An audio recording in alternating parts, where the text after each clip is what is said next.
Today's teacher. I'll be your MC for today. Simultaneous translations are available on Zoom. To activate your interpretation, please click on the globe icon labeled Language Interpretation and select the language of your choice. For Mandarin, it will be Bella. For Cantonese, Seto. For French, Olivia. For Portuguese, Luciano. For Russian, Shachi. For Spanish, Sarah. And for Tibetan, Sonam Jatso. We will be opening the interpretation room now. Please hold on for a second. The interpretations are now available. Please click on the globe icon to select the language of your choice and enjoy.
The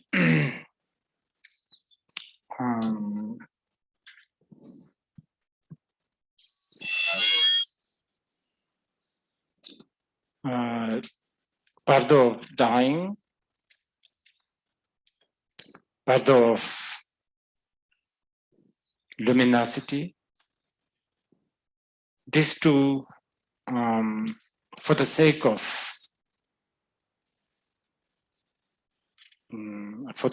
study and contemplation, we in the teachings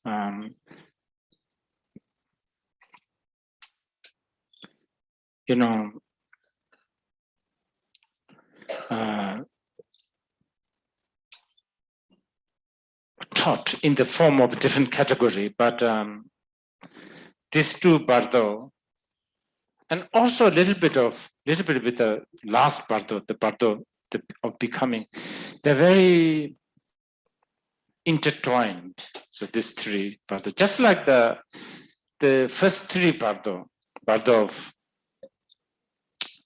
living, this one, and the Bardo of samadhi, and the Bardo of dream. These three, except the samadhi is exclusively for those who actually choose to have samadhi Bardo.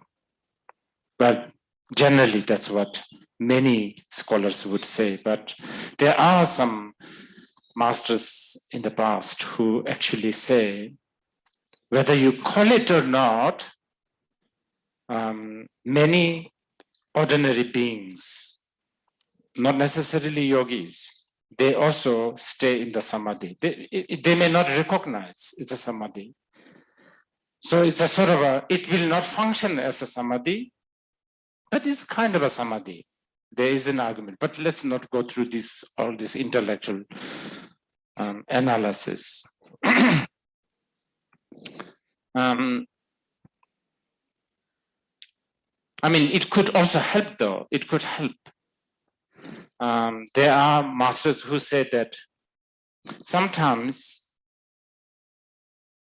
there are moments, even to people who are not at all initiated or taught, or no path at all, okay? Total, I don't know, atheists, whatever you want to call it. Even for them, it is possible that they may drink a cup of coffee, let's say, and just before the aroma of the coffee, they notice after they drink, there is this gap of no thought or whatever, sort of completely like you are not dead, but you are not also sort of distracted in the sense, because the moment the smell of the coffee comes, then that's the distraction, isn't it? That's the entering to the next Bardo. But there's that sort of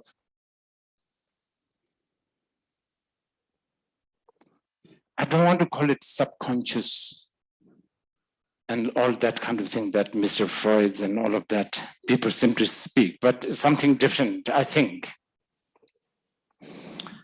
And many yogis say that everybody has this. It's just that they don't know. It's like a diamond necklace. You may be wearing it for generations and you don't know it's a diamond necklace. Then it's not going to function as a diamond necklace. You are not going to sort of treasure it. You are not going to clutch on it. It's just a garland. But I think we are being very fine-tuned, we are being very fussy now. Anyway, I've been thinking about this, especially there are a lot of people who are listening to this Bardo teaching for the first time. Not here, maybe few here, but in the cyber world, I have noticed there are a lot of new ones. So Bardo is a very big subject, not that easy. So I've been thinking how to really articulate this with some analogy. I think this may work, so let's try. State of being drunk. Okay, so you know, so drink alcohol and then you get drunk.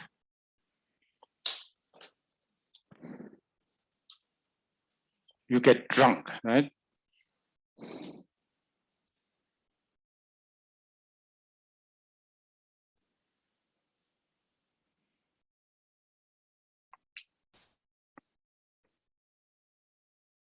Okay, here are a lot of things that you need to observe. You know, by nature, your nature is not drunk. I mean, you didn't come out from your mother with a Johnny Walker. You understand? You're just, by nature, you're not drunk. So this alcohol, drunk, tripping, all that is a temporary. And this is important. This drunk-free state is what the Mahayana people call it Buddha nature. What this time But this time we are using the word, exotic words like luminosity. That's what it is, okay? And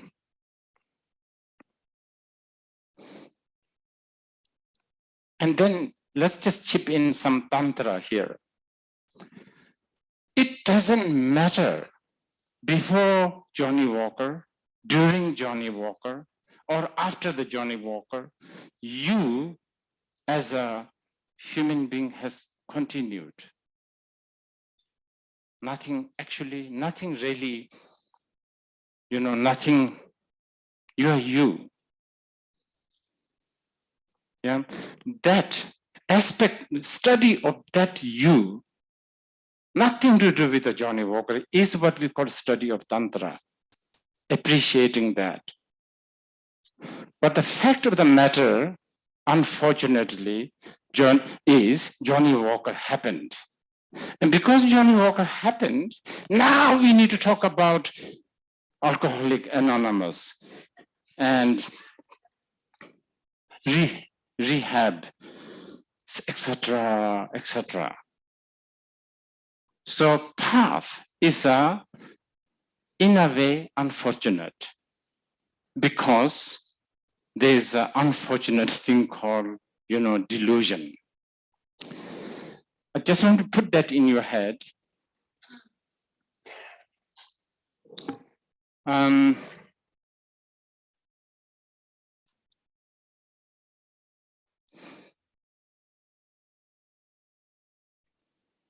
Okay.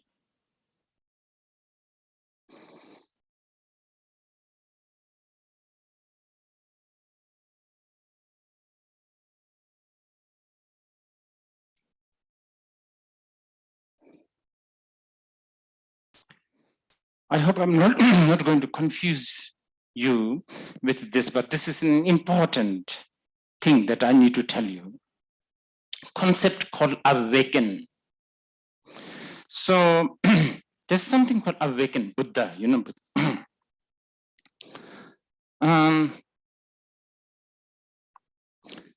and actually in Buddhism, we use the word parinirvana.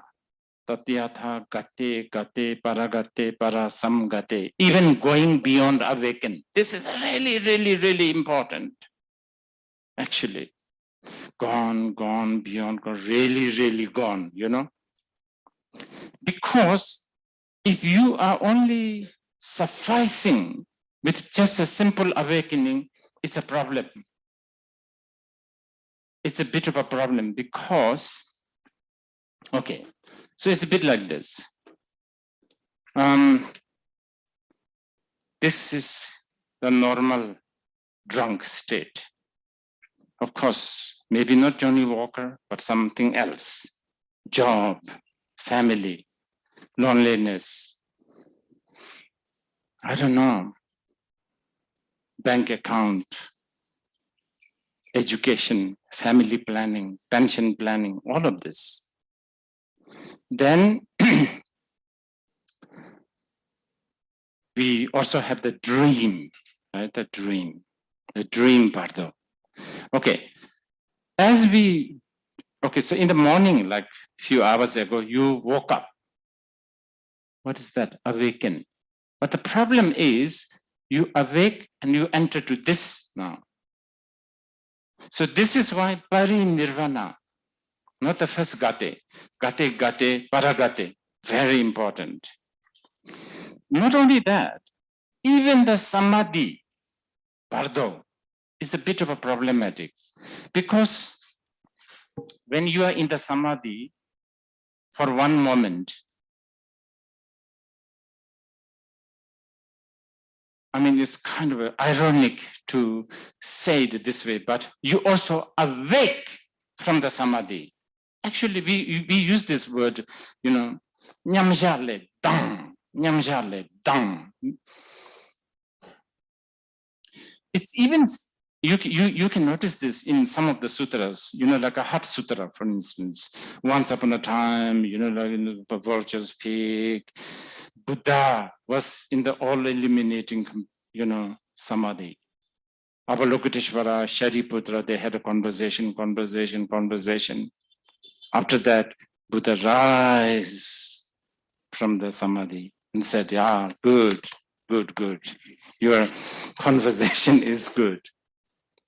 Stuff like that. So,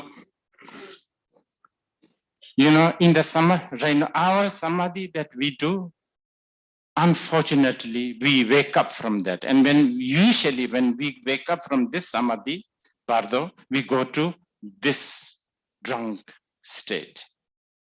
So in this way, actually, samadhi is also a very, very, very, very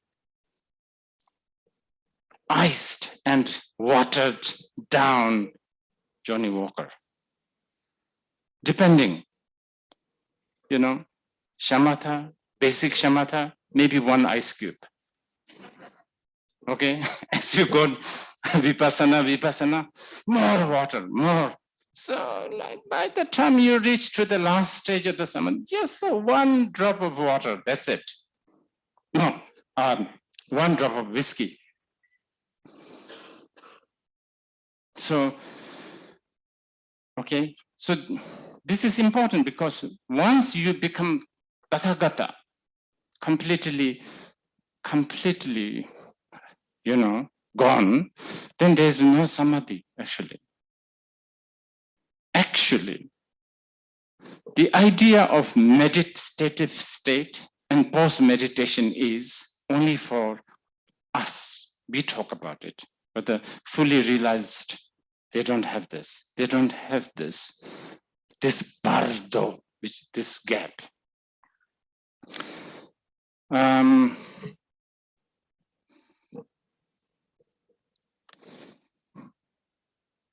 think I didn't really talk enough about the amazing aspect of the samadhi world. But unfortunately, I may still not be able to really do that because it's just so vast. Samadhi, the world of the samadhi. I know this world is quite amazing. It is. But then we have the dream world, really amazing. Remember, you can fall from a cliff and you are still okay. You are here and you can go to Mumbai without spending one penny and get things done and miraculously. So it's a very, very special samadhi. Just briefly, I want to tell you this. Samadhi world is so special because when you are in the samadhi, you are not swayed, pushed, pulled, corrupted, bought, pressured by past thought and the future thought. I mean, you can't get more independent than this. You can't get more naked than this. You can't get more original than this. This is this. I mean, just one glimpse. I mean, you need to do samadhi, otherwise you will not understand, right? It's a bit like right now, I'm talking about the samadhi. You are probably, some of you are very good, but generally, I'm talking about myself and some of you. It's like, I've never eaten a salt. You also haven't eaten a salt, and we are talking about how salt tastes like. So that's about all we could do. But you can imagine. But you can actually experience it now, even just for a moment. There is that. Okay, the question is, but this thing doesn't last long. Well, for the time being, I will say, well, why don't you make it long? Why don't you make it long? By training yourself. But that's just a very, very, very mediocre answer. But the real good answer, what you need to hear, is that one moment. It is in this moment Jesus Christ came. We drank coffee. Kabirji listened to Bob Dylan. I don't know, Prashant shouted. Praveen thought about Pan. All of that within this very moment. Buddha came, thousands of Buddha. They went, come, to World War, everything. India gained independence within this very moment. So don't think this is momentary. If you consider this is a moment, if you think this is just so momentary, remember right at the beginning, not day one, I told you, please appreciate relative truth. I mean, if you are a scientist, you should respect people like what? Einstein, who also said time is relative. This one moment is very accurate. Yeah. But still, I'm talking as a, within the time base, I'm saying one moment. That's already very, very, very mediocre. Actually, there is not a moment. So it's something.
This is the most what do you call it, profound and astute level of disintegration of Johnny Walker.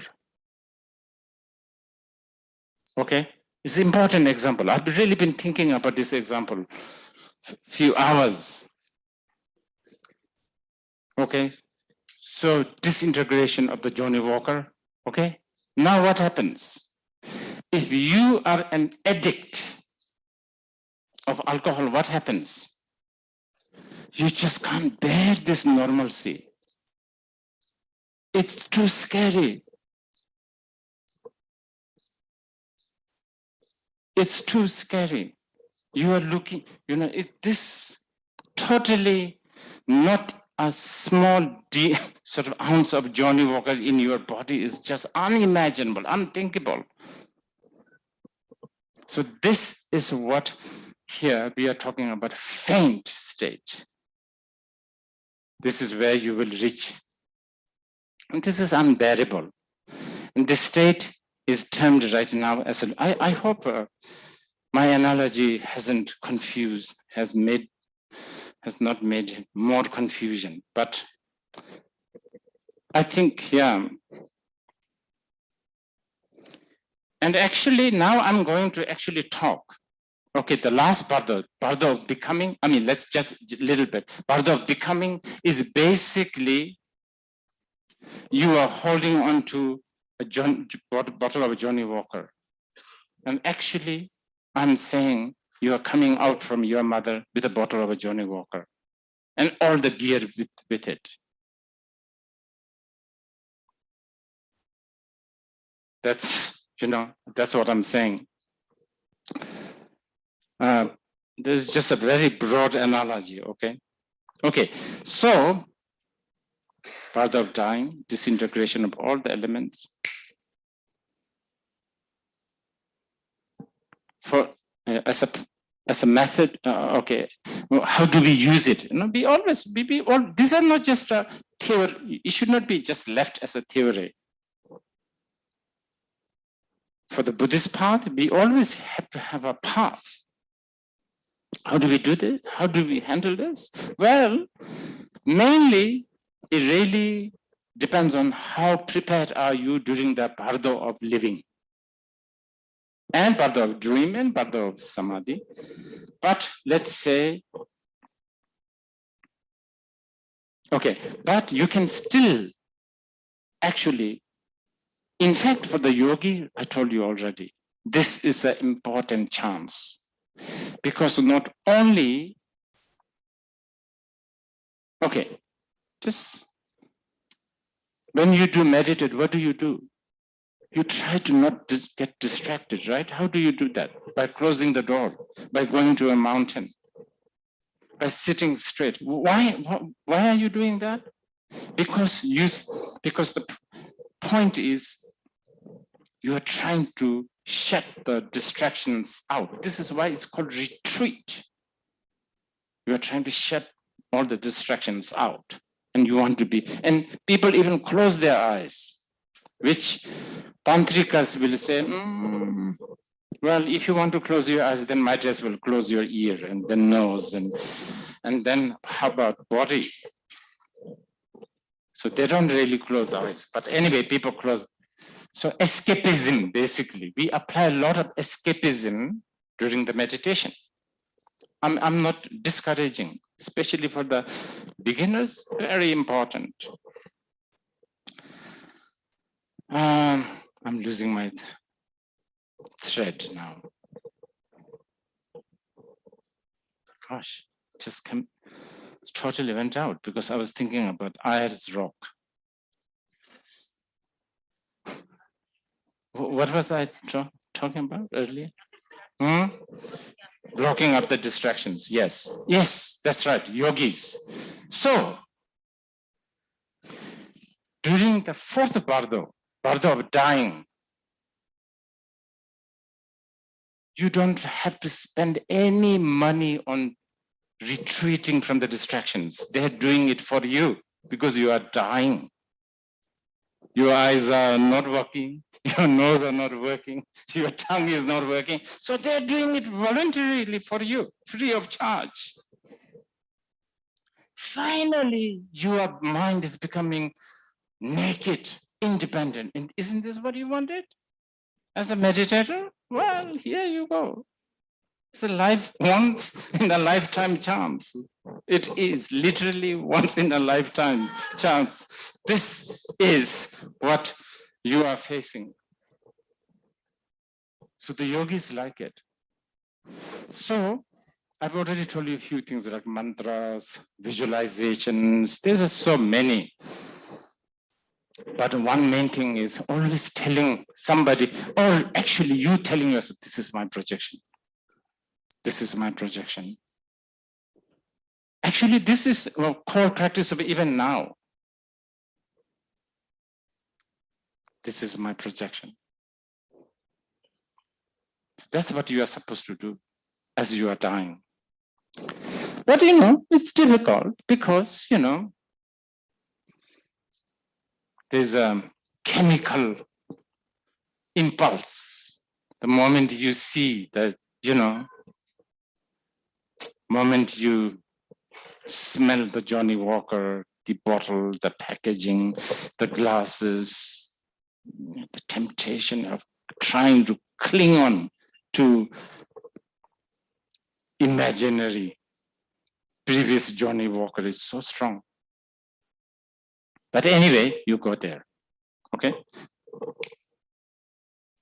You go there, all the dissolution happens. Momentarily, you touch the luminosity.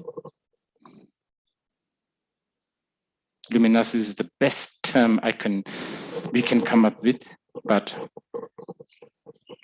it's not light, it's not darkness, it's not nothing, it's not time, it's not space. But it's not something that only happens that time, it's actually here right now, even as we talk. Even if you wish to eject it, you cannot. It's you, actually. You can eject your body. You can sort of cut your finger and throw all of that. But this one, this cognizance, or this luminosity, you cannot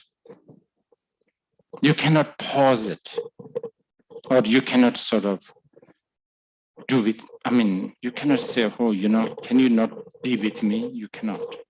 It's there. Okay. Now the Bardo of luminosity, well, that's all I can say.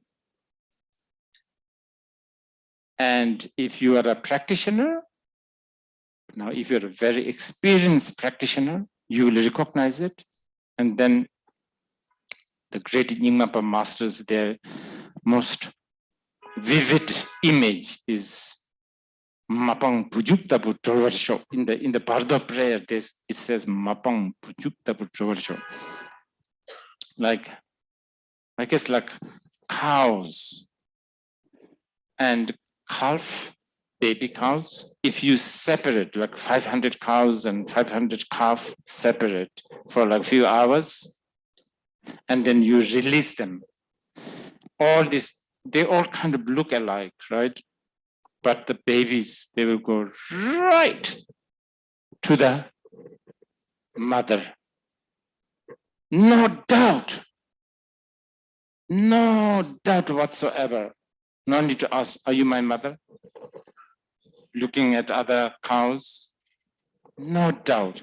Likewise, a yogi who is so experienced with this luminosity, even intellectually, now, when the time of the fourth Bardo of dying comes,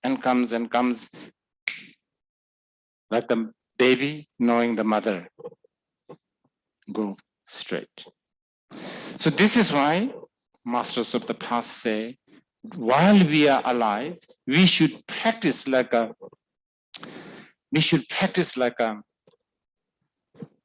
these masters, they have always have some amazing examples. They practice like a sparrow making nest. Sparrows will spend, let's say sparrows have 2 weeks to make a nest. 7 days, they are always checking where to make. First, they will bring one twig, put it somewhere, and then they watch what's happening. Here, there, any, enemies. That's how you should do.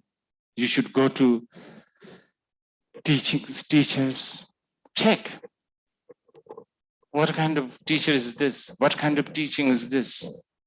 Is Buddhism or the Buddha Dharma, the Vajrayana, just any spiritual, are they really authentic? Is it really true? Go to Facebook, check Wikipedia, all of that. Check the background. Especially listen to those who are sort of slightly, anti this path of this teacher. They will provide you the best information, whatever you want to hear. That's how you analyze. And then hearing, contemplation. Now, the next half, next 1 week, the sparrows are building the nest. After a while, straight to the nest, always, no doubt. Laying eggs, raising the babies, all happens, no doubt. This is how a spiritual path must be, one must apply. Okay. So, if you are prepared, you will see that luminosity. And once you see this luminosity,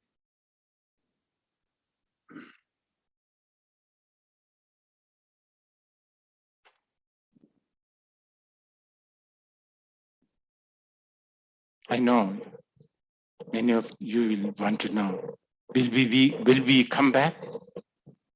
Yes, if you want. It's like you go and play a football game, and you know it's a game. And somebody who has the awareness that this is just a game, they will enjoy and play.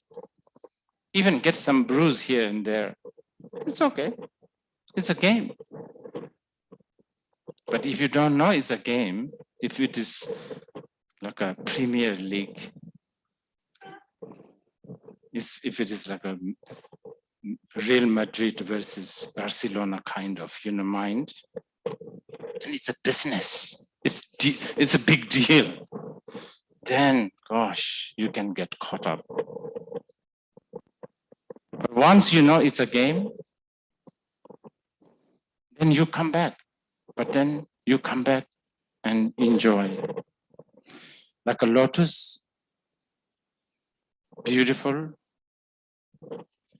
stainless, but growing in the mud, they say, and benefit others. Because, we haven't talked about compassion, but compassion plays a very, very important role here. So, Bardo of luminosity, this is all I can say. Bardo of the luminosity, if you want to know, please pursue the teachings such as, like the Mahamudra, Mahasandhi, and many other, Madhyamika. This is so important. That's a real, that's it.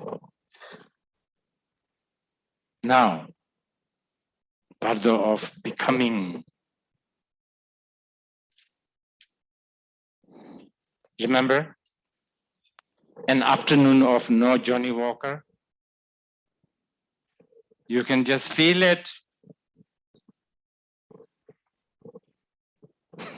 Physically, mentally, emotionally, it's just unbearable. You hear there's a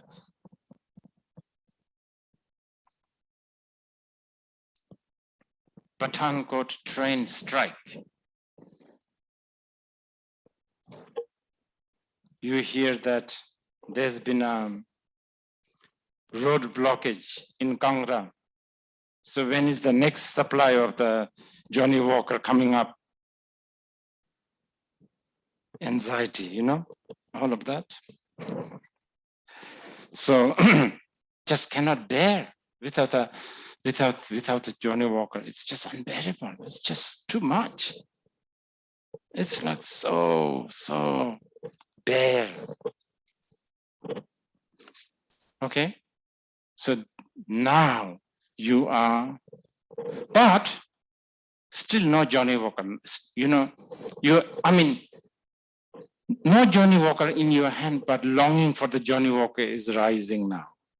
So that's what we are talking actually.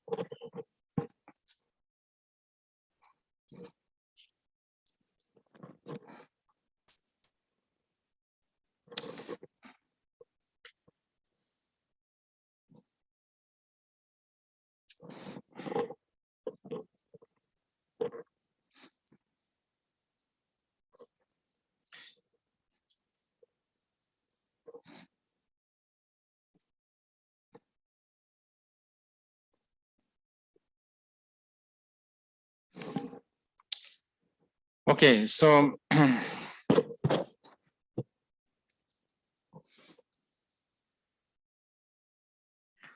this is all a generalization. So please don't, like think it is only this way. It's a big generalization, but this is the only way to, if you want to, I don't know, if you want to if you want to collect some wood, you go to forests, and then, you aim for the generalization, and then you have to sort of, for each individual, you will have to different experience. So what I'm trying to say is this. Okay, Bardo of this living, Bardo of dream, and perhaps Bardo of samadhi. Okay, this three, the impact of this three is still very strong. Okay, so now you hit the Bardo of luminosity, and then faint momentarily, you rise, you wake up, but the influence of the other three Bardo, or maybe two Bardo, or at least one Bardo of living, so strong. So now this is a little complicated probably. So there's this, okay, so how should I say?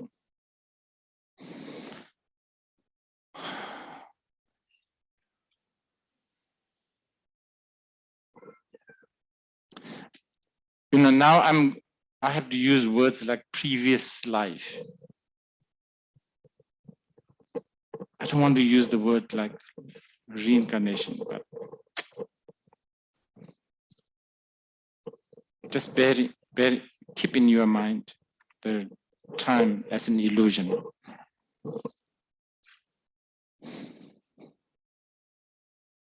Okay, so somebody like Praveen, can I use you as an example? So during this living time, he's like, so it's like planning.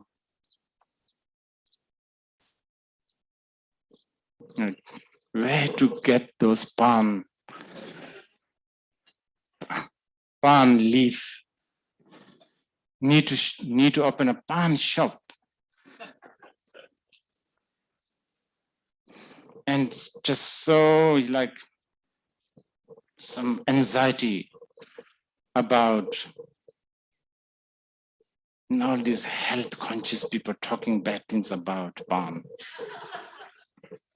And plotting how to sell this palm. I think it's all herbs. And it's not even, and it's organic, right? Stuff like this. He has this really strong, like plan. Okay. Then he goes through the Bardo of dying. Maybe there, he may go through some agony of seeing a Mount Meru size of Supari. And you will think, what is this? You understand? So all of that. Now you hit the Bardo of luminosity blank. Okay. Now he's rising. Okay. So first general, it's a very general. First 21 days, it's a very complicated now. For the first 21 days, he still has the impact of the, the Bardo before this. So first 21 days. So he still has this fear, hope, And probably, you know, the pawn shop, everything will also enter. First 21 days. It depends with the different people. Generally, after 21 days, now this is the part you need to make note. After 21 days, there is a karma, Pravin's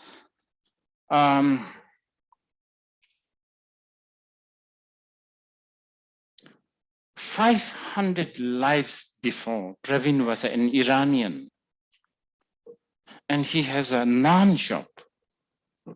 Naan. You understand what I mean? No, this doesn't work because it's still a human, so let's forget this. 500 lifetimes ago, Pravin was a parrot in Amazon, flying everywhere, beautiful color and all of that.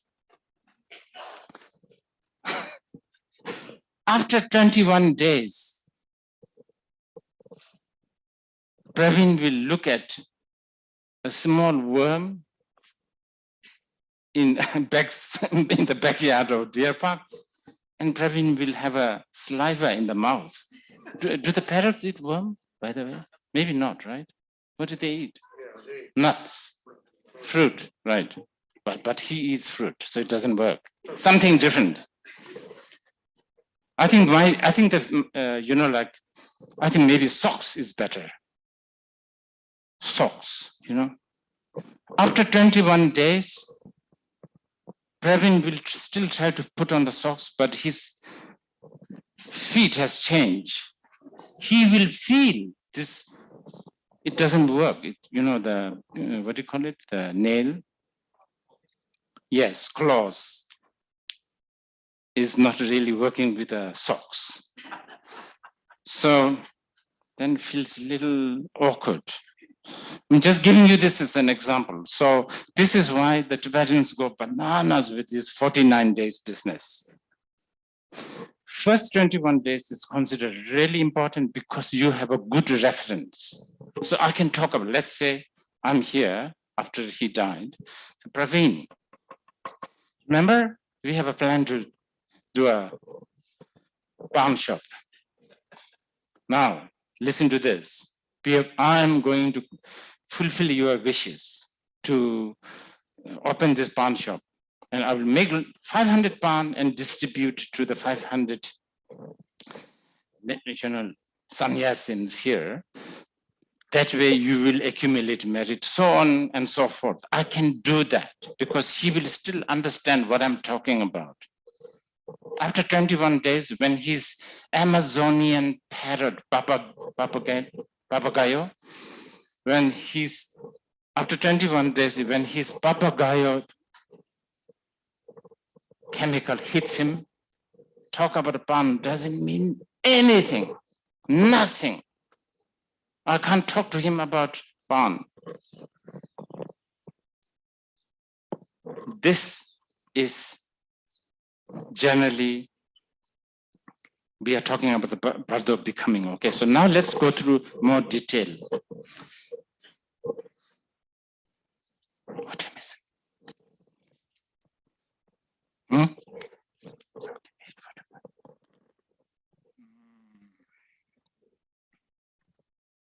Okay.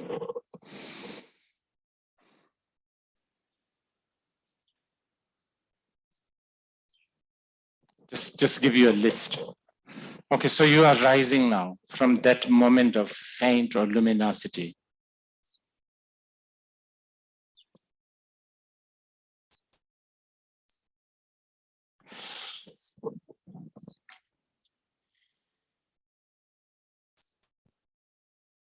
First stage of gross subject and object is beginning to emerge.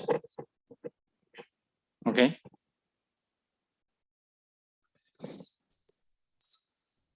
And actually, I'm telling you, this happens, I think, if you have experience with DMT and all of that, it's very true. It's there. the patterns, colors, shapes, because your body is, there's no interference of your body. Okay? You actually don't have a body as in this, but you have that force of thinking you have a body. So you have that illusory body, imagined body, because you are still not accepting.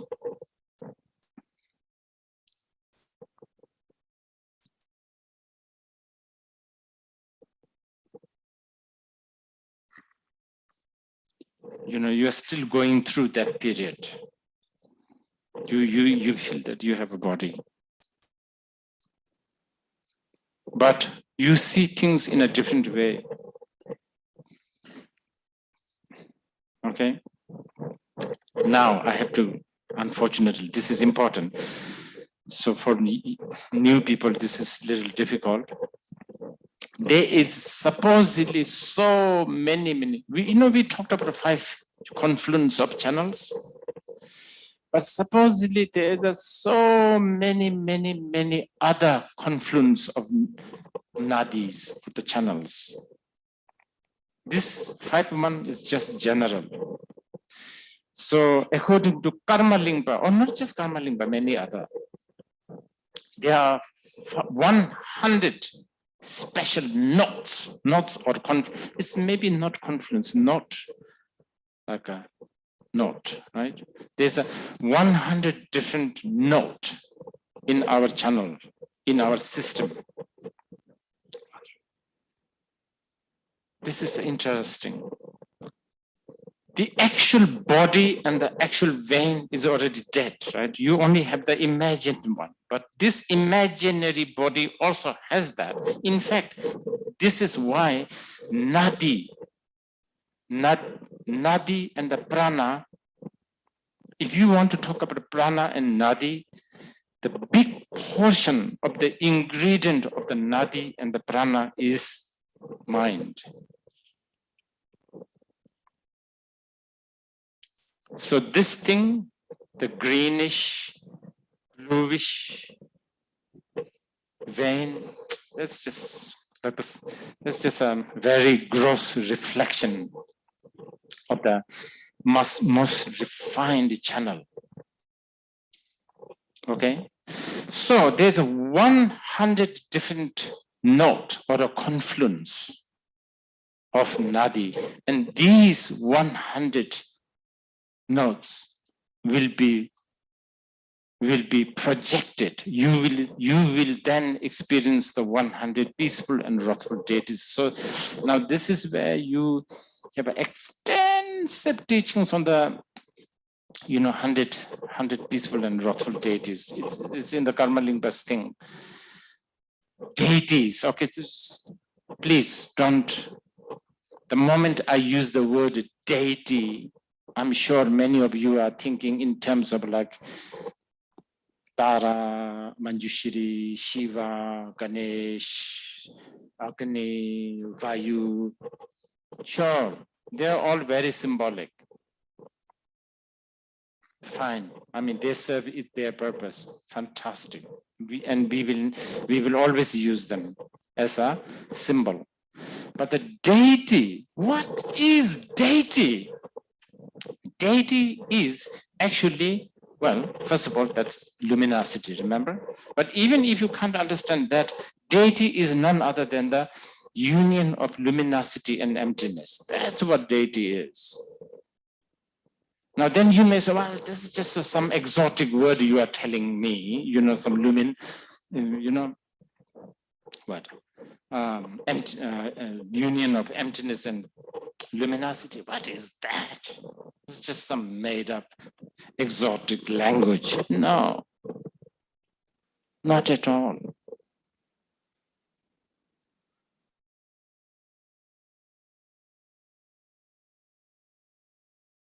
Union of emptiness and clarity, or the luminosity, is just so important.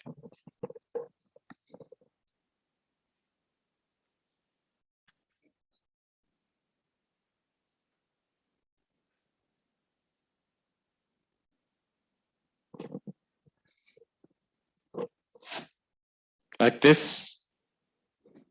paper for you and me, human beings. For a dog, for a spider, different kind of union of luminosity and emptiness, not tissue.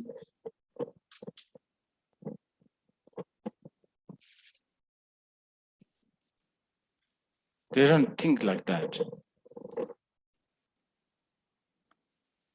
For a hungry New Delhi cow, maybe something to eat.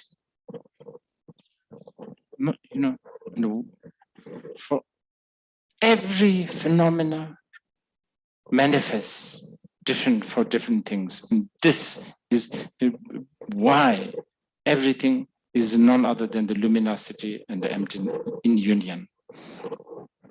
Another time. This one is a big subject. So, but anyway, 100 peaceful and wrathful deity. I'm really bad with mathematics. 58 wrathful deities minus how many now? Yes, 42 peaceful deity.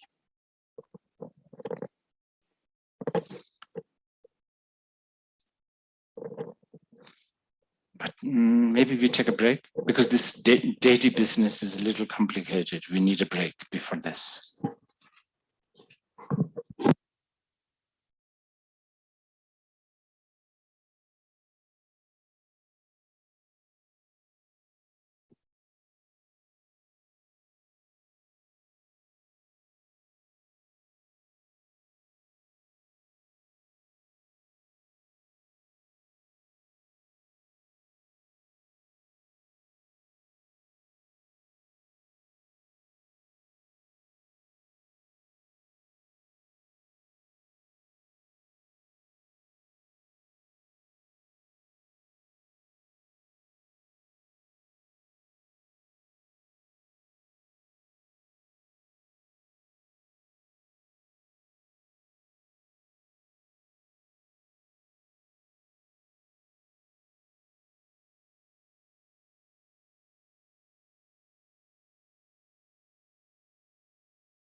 Rinpoche will have a garage sale at the dining for the lamp offering.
Talking about Bardo of death and Bardo of becoming, I wonder what you have to say about suicide. Yes. Suicide.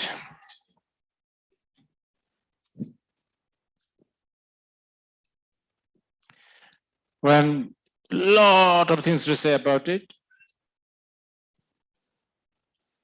I think the suicide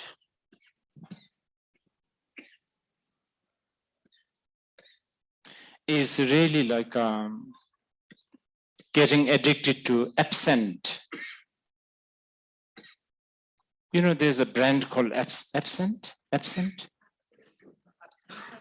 Absinthe. Where is it made, by the way, absinthe? So it's an addiction, basically, but a very astute addiction. And all the Bardo dissolution applies. But what we need to pay attention to is that astute addiction. Basically, it is an addiction to sort out, fix the problem in a certain way. That's what he or she is thinking, isn't it? And actually, many animals also, they do kind of suicide, but maybe many animals also, they may have a little also ignorance. Yeah. But beyond that, I think we need to really open the Pandora box to explain this.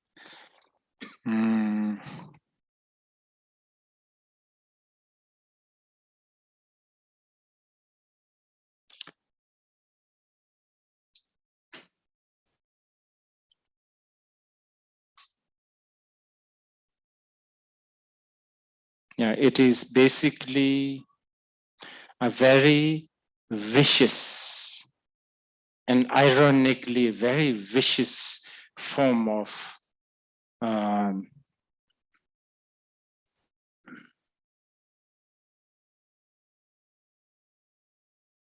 what's the meaning of vanity?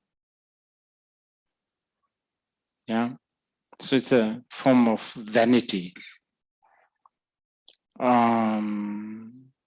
And yeah, pride, I guess, and selfishness, etc. And because it is an astute and profound and strong, and this is why I was talking about absinthe. Absinthe is alcohol. It's really strong, right? 80% alcohol, whatever. And so not everybody like doing that, but those who wants to do it, those who gets addicted to that because it's short and strong and decisive, so to speak. So, you know, and therefore it can be also very, very addictive because it doesn't really make sense of putting lots of ice on absinthe. The whole point is lost, you know. There's a lot of that, by the way. Even people who eat, where's my guinea pigs? Oh, doesn't matter. Even those, oh yeah, even people who eat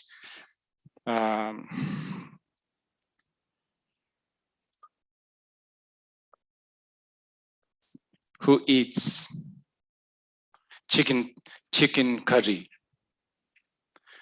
Chicken curry, do you eat chicken curry? Yeah, right.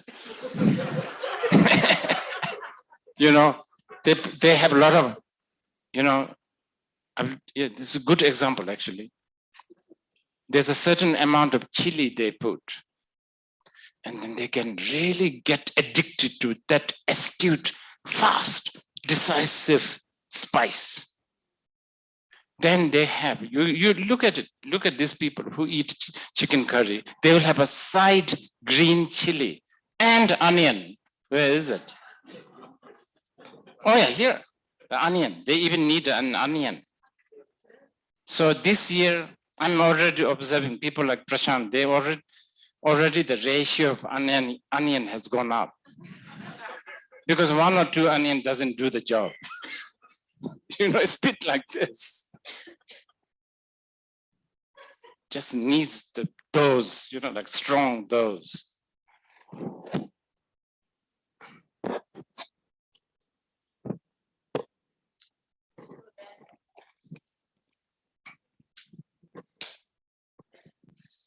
So then, if somebody is suicidal, I can't really tell them you're an addict and you are very self-centered and overly pride. Yes, sure, of course, you cannot. This is why lot of these problems you have to deal. If you are a Mahayana Buddhist, you have to deal with a aspiring bodhicitta.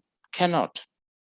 You can never, ever tell Joe Biden, forget it, no second term. You cannot. It's a bit like this. It's just so blind, you know, they just can't do it.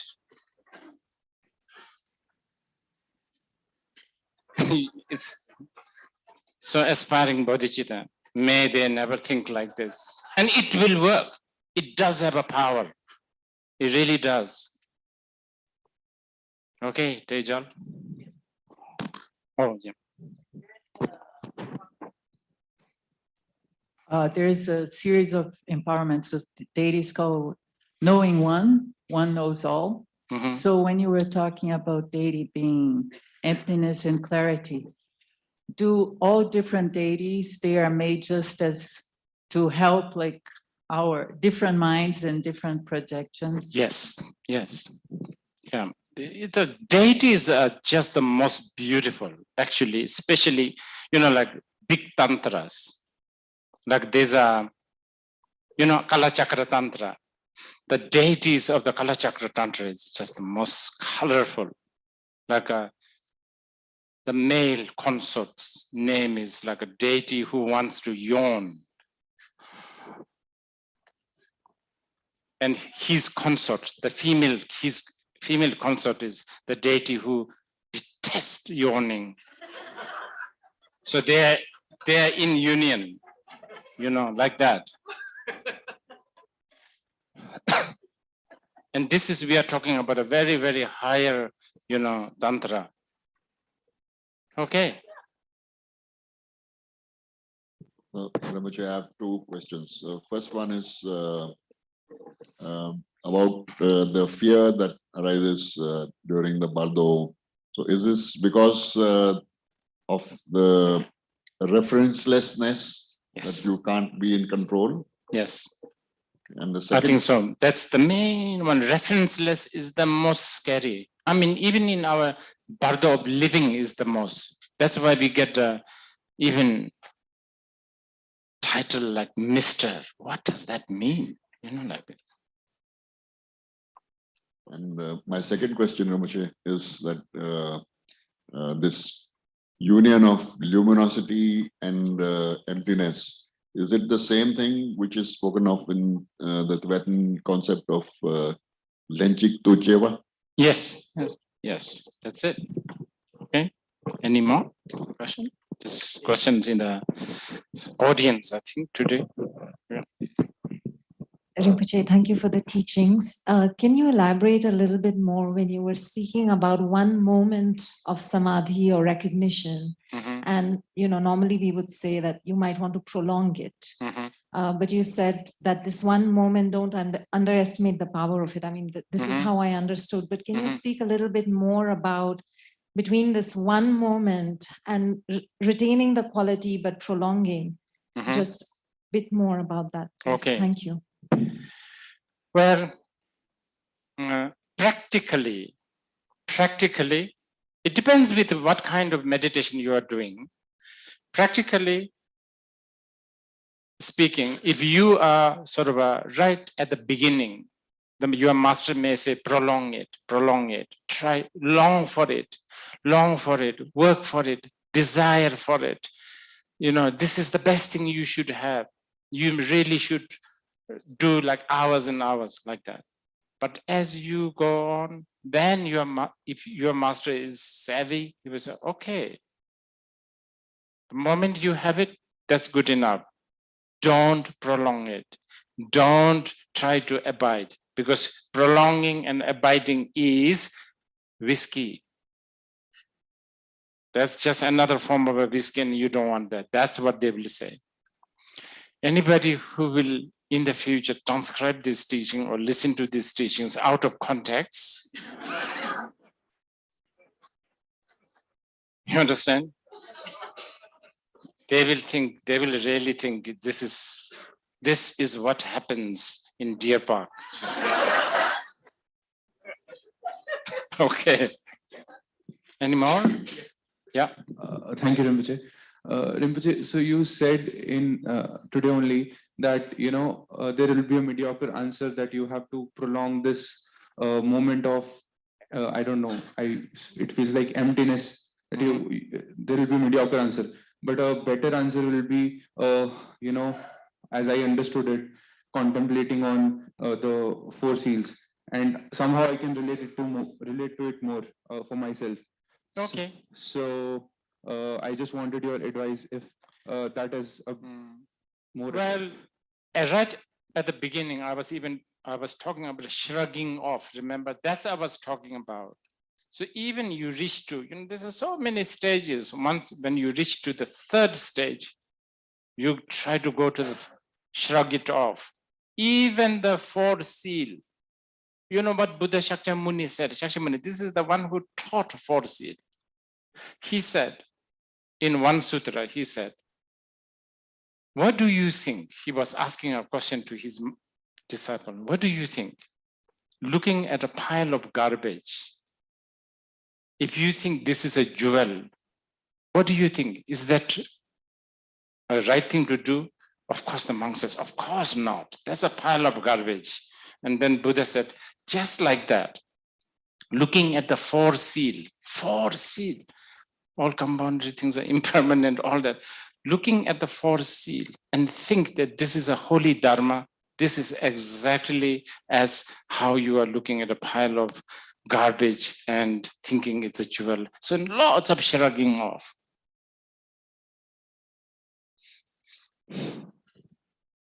Rinpoche, exactly. I wanted to ask about shrugging off because we talked about it yesterday as well, and samadhi particularly.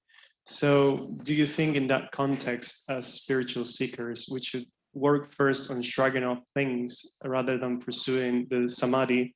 Because quite frankly, I can barely shrug off the lovely taste of vanilla ice cream. So let alone talk about the taste of samadhi. So should I train first on being able to shrug off things so that when they come, I can be able to shrug it off? That's what I was saying. I think in the beginning, somebody must give you the samadhi and promote the samadhi. And then after a while, that rug needs to be out. Otherwise, you will not go ahead, go forward. Okay, what else? Yeah. Thank you, Rinpoche. I have two questions. One, yesterday when we talked about the Bardo of dreams, and it has influence of the awakened Bardo that we have. But for people who are congenitally visually and hearing impaired, People who are congenitally by birth, they are visually or hearing impaired, they don't have the reference that we have. How does it affect their Bardo of awaken and dream? And when people go through near-death experience, when they get a hemorrhage or brain stroke. Oh, yes.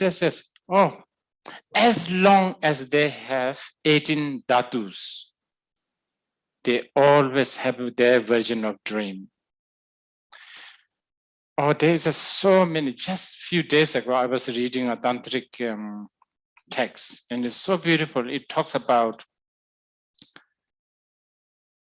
you know, sometimes small babies, small ones, they laugh. They just laugh. We don't know why they are laughing. But they have the 18 dhatus, you know, so there must be some amazing, funny thing that happened according to their version. You know, it's, I don't know, you know, so it's like this. They would definitely.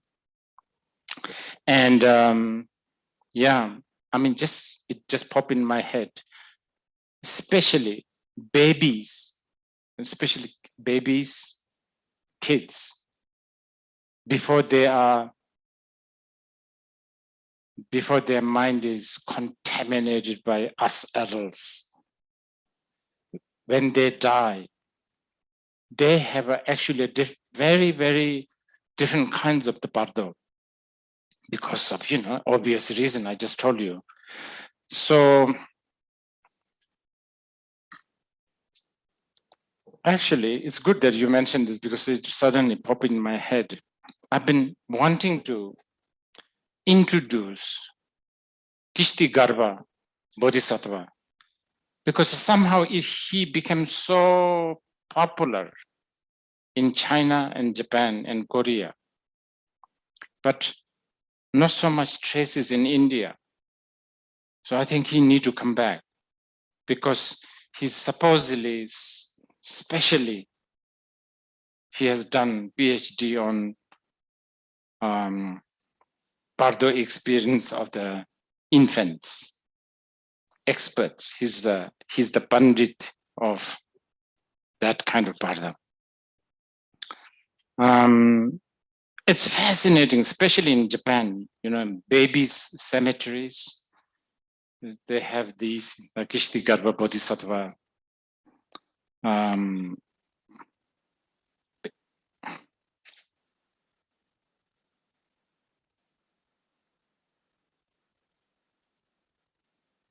I mean, I think the mothers, they know how to make a baby kind of successfully laugh or whatever. So using that logic, how do we deal with a baby who just died? So their experience of the Bardo, little different. Okay. Oh. Okay.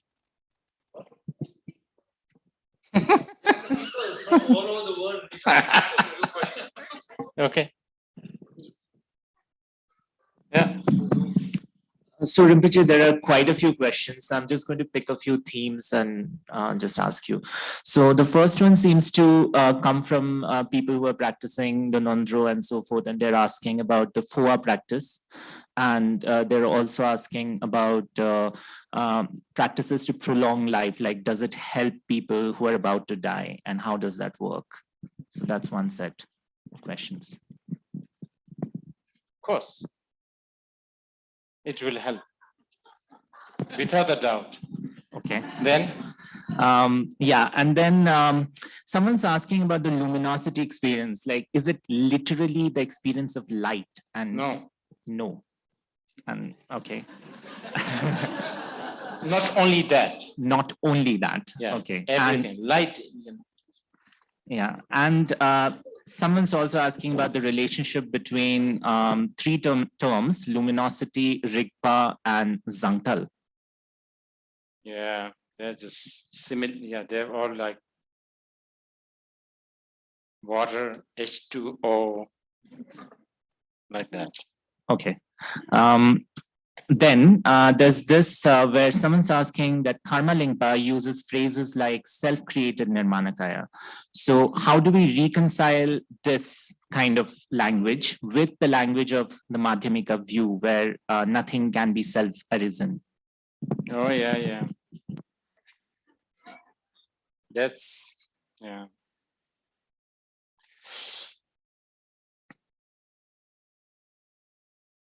Madhyamikas, when they say nothing can be self-arising, Madhyamika people are talking about there's nothing exists truly that self-arises. Karma Lingpa will never say something truly exists.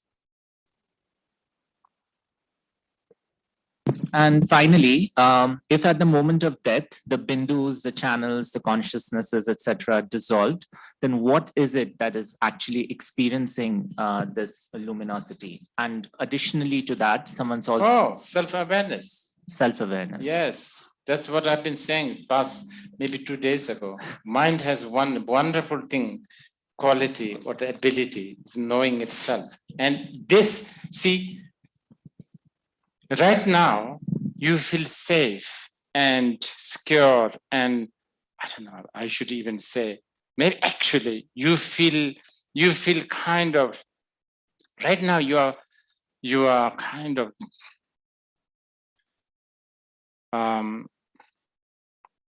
acting normal because you are okay, right now you are so-called acting normal from ordinary point of view because you are with the people who are all drinking. So that's the normal. So right now you are in the realm where you use your mind knowing other things. When you give more attention to the other ability of the mind, which is the self-knowing, self-awareness, then you are becoming not normal. And when you are dying, you are forced to, your mind is forced to know itself, and that's why it's unbearable. Really, self-cognition, self-awareness for ordinary people is unbearable, unbearable. Try this today, this afternoon. Sit somewhere or stand somewhere or walk and just be alone for 5 minutes. Do nothing, just for 5 minutes. You'll be bored. But push 6 minutes. The boredom will become fear. You have to inject yourself with some sort of a numbing lotion, vaccine. You have to put some vaccine to numb yourself. But now, if you want to be a spiritual person, you have to be brave and face this. Even just sitting alone for 5 minutes, wonderful thing. Just sitting or standing, just being alone. Yeah. I think we are getting carried away by lots of rituals like sitting as a, we consider this as a practice. Praveen, where is Praveen? Oh yeah. Praveen was telling me that he wants to organize a retreat in Deer Park. No prayers, nothing. It's going to be phone-free retreat. 2 hours phone-free. Did you say that? 2 hours, 2 hours in the morning, 2 hours in the afternoon, 2 hours in the night. No phone, no communication at all. I think that's a good idea, actually. How did you get this idea? I think, and then actually maybe a week of no phone. And this will really free you from numbing whatever. Okay, we'll continue. 100 peaceful and wrathful deity. Can't go on with everyone, all the deities. Okay, I can't because we have no time.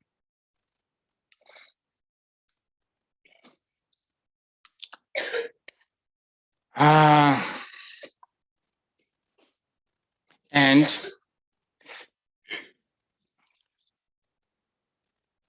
they also different tradition and different sadhanas are different. So I will just speak from few.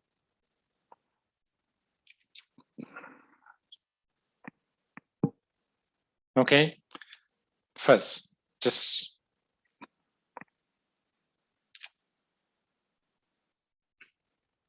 you have eye, ear, nose, each will have its own consciousness, right? Now, according to Buddhism, there's 8 consciousness. Let's talk about 2.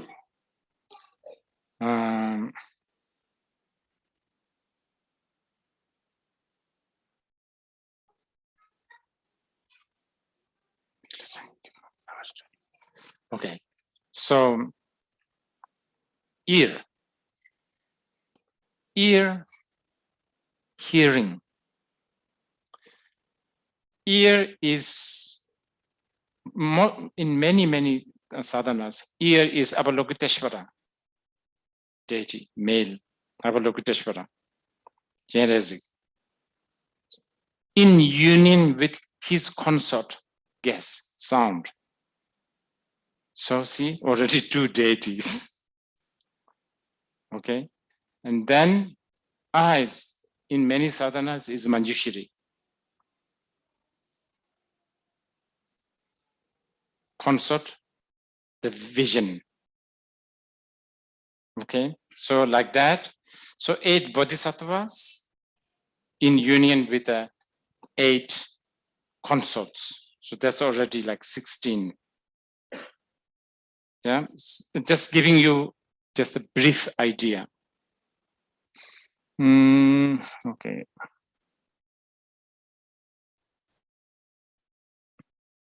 They even have 6 Buddhas of the 6 for the 6th realm.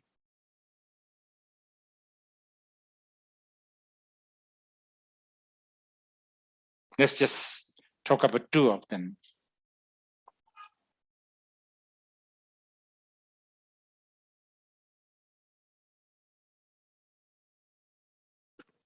human.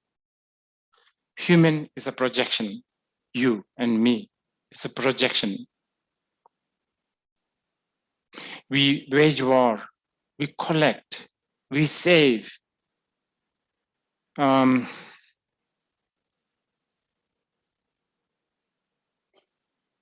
We work together, cooperation, but sometimes we want to be left alone. But all in all, the Buddhist sort of way to describe human is Delpong. Del is human being's characteristic, is always busy. Busyness is important for us. If you are not busy, unbearable. You understand? Unbearable busyness. And the other one is Pong. Lack of contentment. Pong is like poverty mentality. Always thinking you need this, you need that, you know, online shopping, all of that. You need this. So these are human projection. But time to time, we look at, let's say, a sannyasin, a monk, a renunciant, and we look at their simplicity. We just look at the fact that they don't have a diary book. They don't have a schedule to keep. And then we feel very inspired. Wow. So, you know, oh, this is a human projection.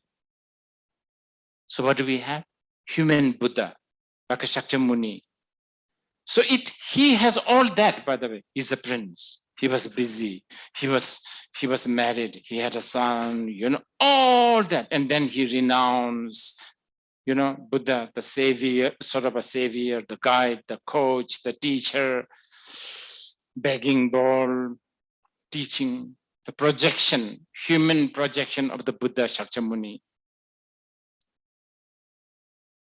My favorite is God realm Buddha, you know, one of the, so that's one deity, one peaceful deity, the Buddha. And the God realm Buddha has a musical instrument. Just can you imagine the God? They just need this. This is, I guess, the gods, their projection is always something to do with a continuous,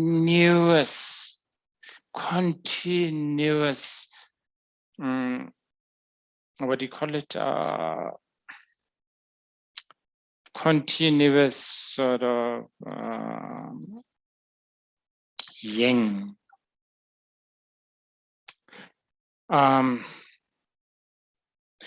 God realm experience, or the God realm, the essential, the quintessential thing about the God realm is they are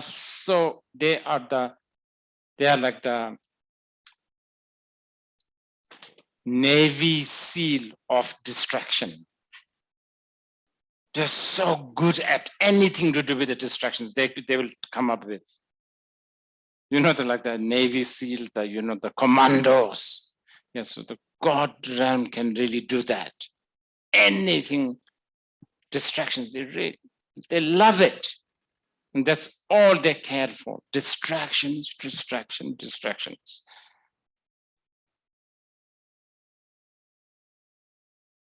Not even a moment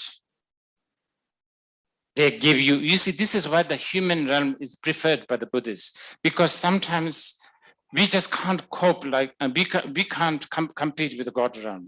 They're so good at one distraction, right after that, another distraction. So there's almost like no gap. But whereas we, you know, things needs to be updated, you know, internet doesn't work, so your Netflix doesn't work, so you have to wait.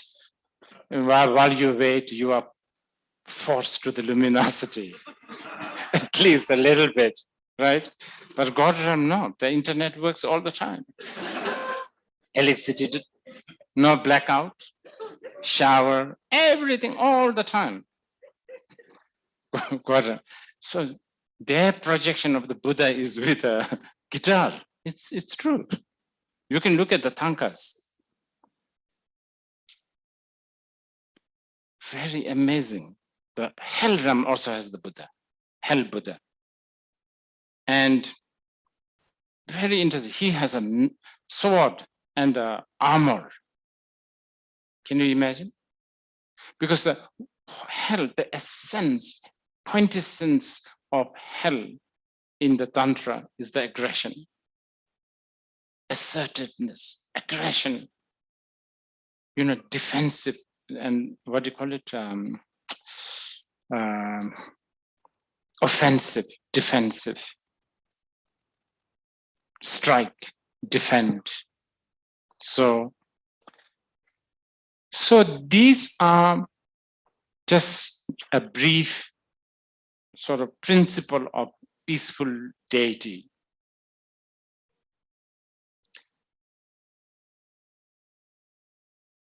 Okay.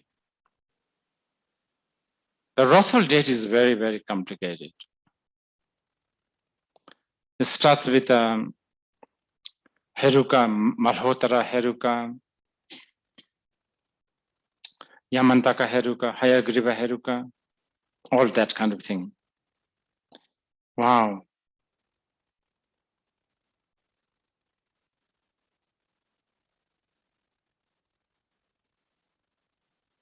And then 10, there's a 58 of them. So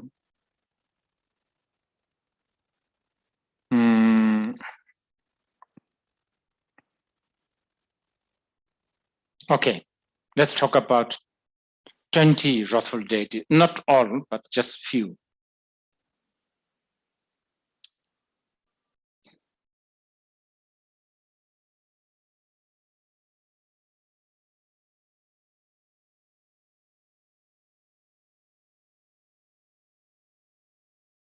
Trying to choose which one.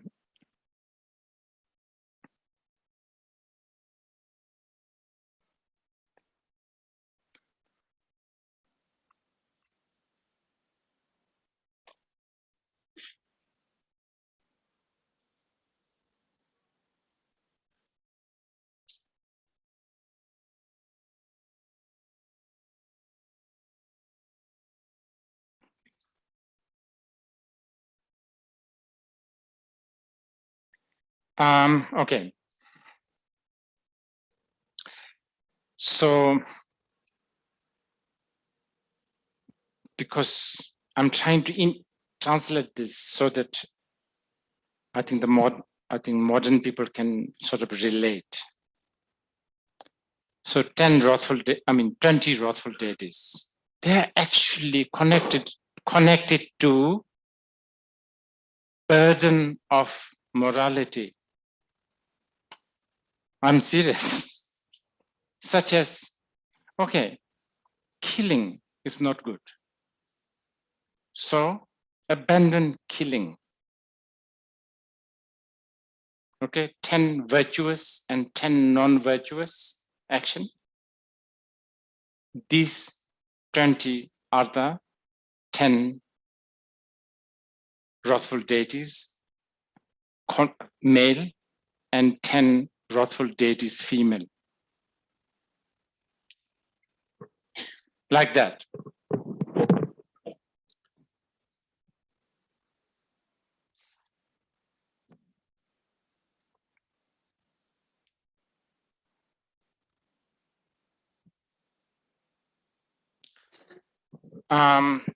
Okay, let's choose one big one. Yamantaka, Heruka. It's a wrathful deity. What is Yamantaka?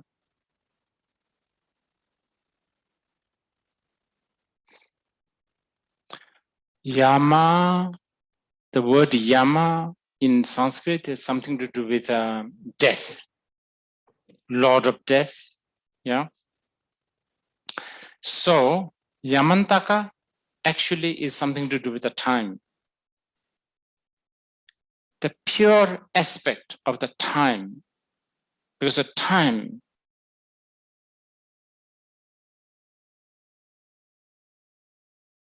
in this sense, we are not talking about killing the time. In this sense, we are talking about time as the killer. So Yamantaka, something to do with the transformation also. Transformation.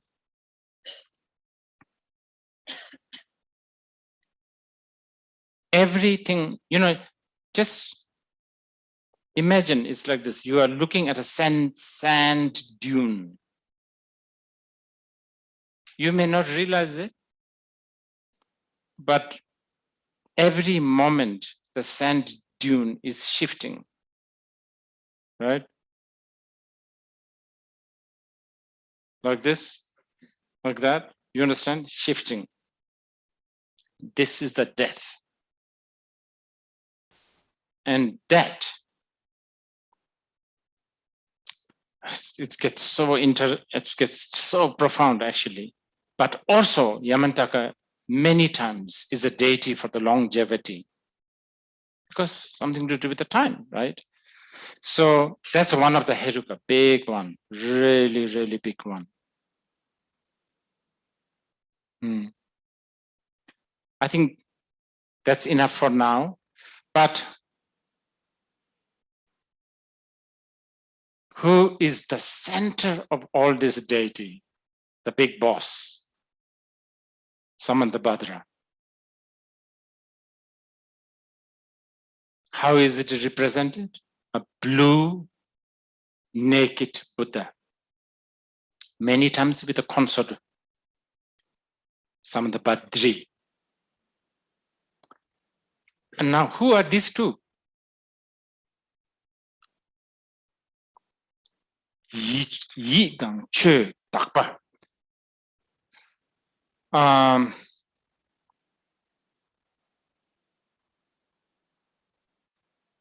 Yi means mind, cognizance, awareness. Che means the object, what is being cognized, what is being aware of.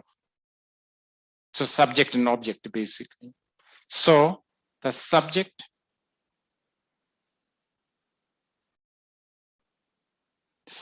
the knower, is the Samantabhadra, the father consort. The object, what is known, is the consort, Samantabhadri. Always in union, never separated, never.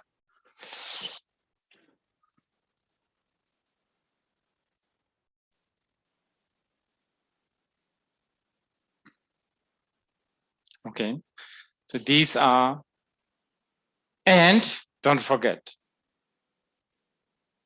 all these 100 deities are inside this system. Remember, note, each note is the deity. It's all there, everything.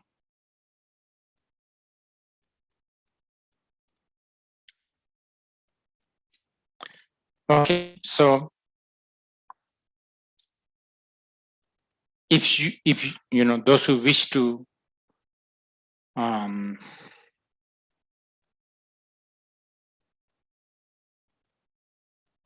yeah.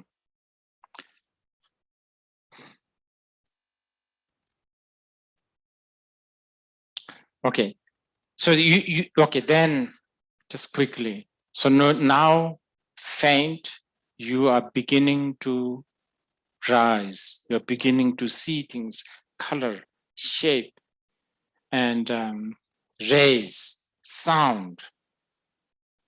You're beginning to hear sound, imaginary. Cliff, abyss. Okay, and this, and when you see this, not knowing this is all your projection,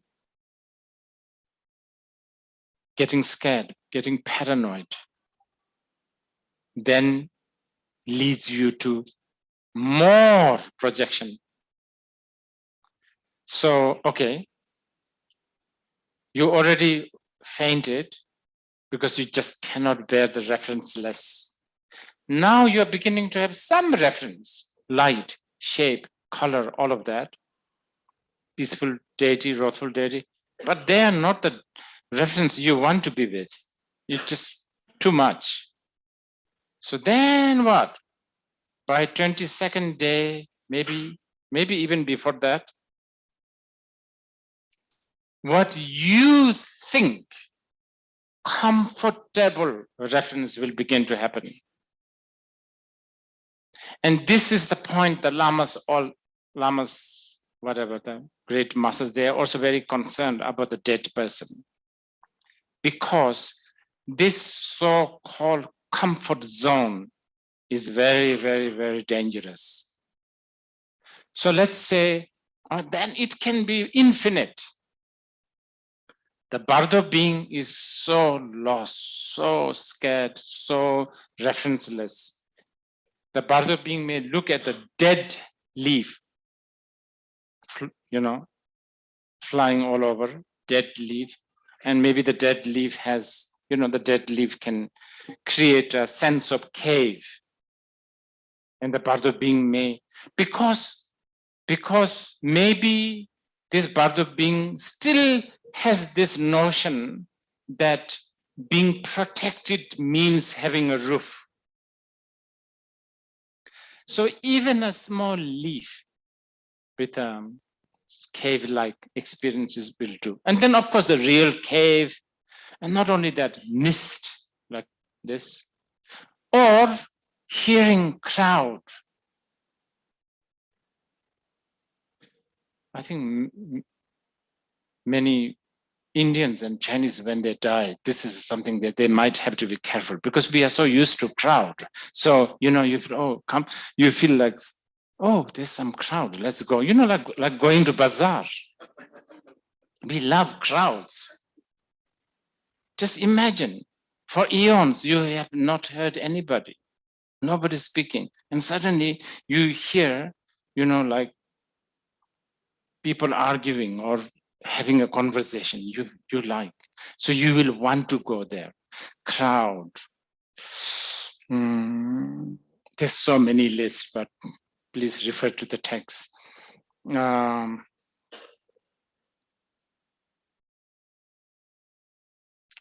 Junction. And also lights, different lights. And strange marketplace. There you will want to enter.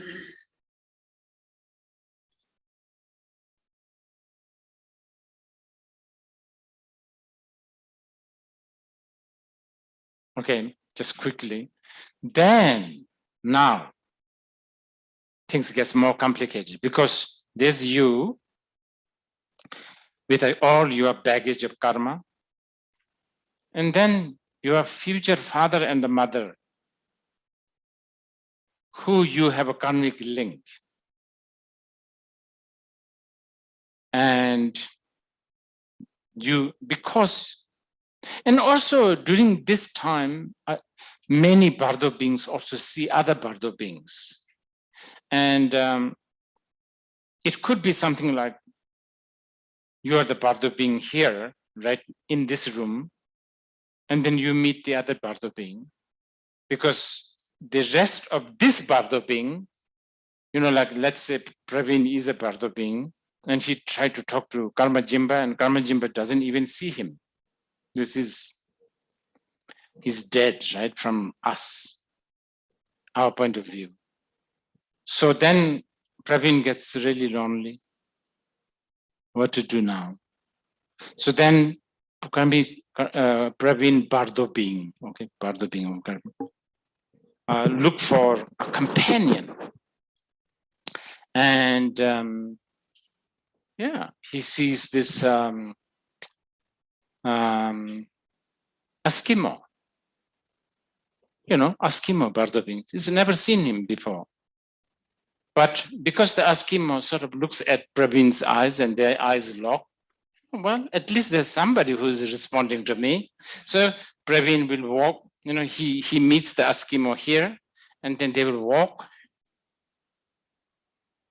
as a friend from here And as they go down the steps, he looks at the Eskimo, he doesn't remember who this is.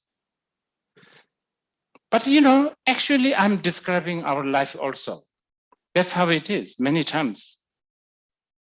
Of course, we are in the delusion of thinking that we know, right? For a long time. But so it becomes so complicated and so confusing. Within 1 or 2 moments, you have 100 friends, 100 different kinds of food, 100 different kinds of reference. Now the references are coming back. Okay, then due to your parents' karmic link, karma with you, and then generally, if you are going to be a daughter of these two, you will feel desire to the father, jealousy to the mother, and these two emotion, jealousy and desire, will push you to this state of your father and mother copulating and enter into their eggs and semen. A very generalization, okay? And okay, what to practice now, right? Always going back to this. Of course, always remember, this is a projection. This is always the big one. But here also you have to do some prayer. You have to think, okay, there's a many clear instructions in the Karma Lingpas. Okay, if you see like crowds arguing, don't go there, because you will be going to Asura realm. Those Asura realms, they're always arguing, because there's always a dispute over something, and so on and so forth. If you hear a lot of music, don't go there. There's a heaven, it's something you need to avoid. The heavenly people, they're like most stoned, and you don't want to be stoned forever. I mean, for a long time, do you? So on and so forth. And then mist is the animal realm. I'm getting a little bit, I'm sure I'm, please refer to Karma Lingpa's teachings. It has so many descriptions on this. Okay.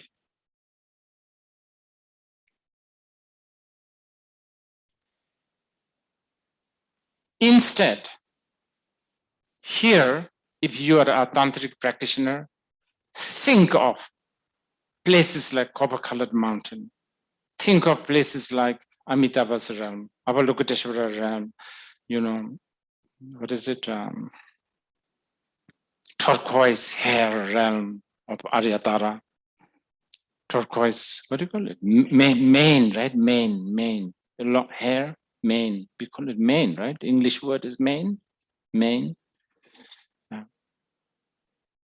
Or turquoise leaf land, which is Aryatara's Kechari, Vajrayoginis. So think about this, think about that. What does it do? When you think about that, it disrupts the other projections. You see, that's the trick. It disrupts mist and all of that. So you are longing to, you are quick fix. You will not do a quick fix solution. Okay, then generate this strong determination. Okay, since you must now, okay, ideally you go to these pure realms, but if not, okay, since I have no choice but to be reborn, at least may I reborn in a family where conversations such as all impermanence, all compounded things are impermanent. All phenomena has, all that. Bodhicitta, Buddha, Dharma, truth, may I be reborn into this kind of land, country, family, where there is a statue of the sublime beings, so on and so forth. So this is the path for the Bardo of becoming. And then you enter to the mother's womb, beginning of the first Bardo. And this is how you cycle. So, yeah, it's 9:57. So I think we managed to rush it a little bit, but it's okay.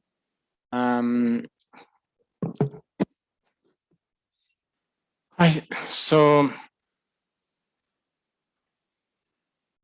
a few things.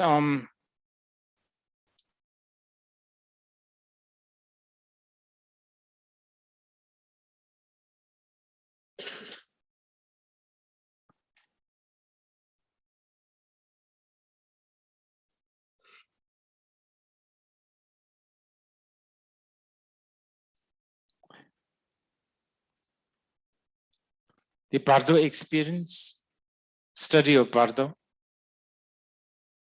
is really a study of this moment mind, quintessentially, working of the mind, manifestation of the mind. And I have received these teachings many times from many, many masters, actually.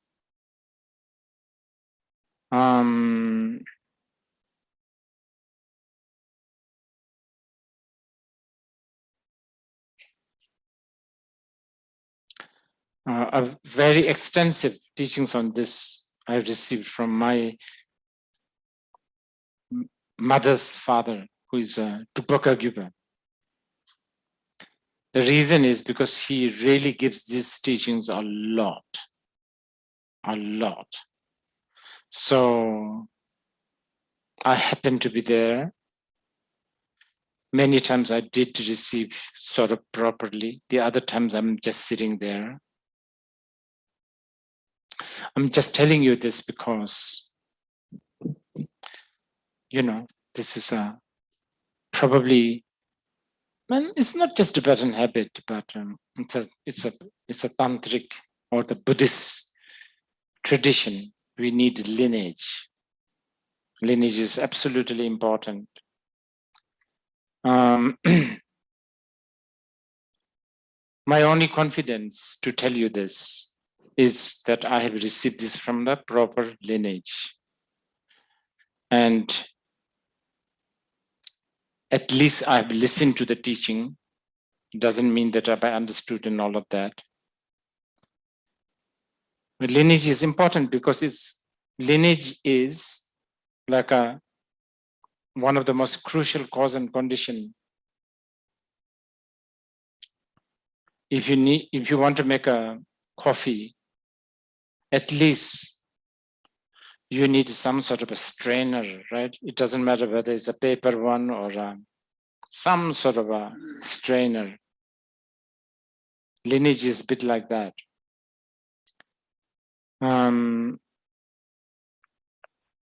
Giving importance to the lineage seems to be dying now because I don't know why, but on one hand, the modern people always talk about copyright. But on the other hand, modern people are always stealing ideas and pretending that they came up this out of nowhere when they're having a stroll in Santa Barbara. So I just want to tell you that I have received this. In case in the future, if you are sharing this knowledge, it has the lineage. And beyond my teachers, like my both grandfathers and Tengku Khyentse Rinpoche, and a little bit from Nyoshu Khyentse Rinpoche, if you want to look at the lineage, please refer to Google. It's all in Google, right? What am I supposed to do? Some sort of a transmission, right? So for those who are just here for the Bardo, this is finished. So you can go and have a cup of tea. But for those who still continue wanting to sit here to listen to a transmission,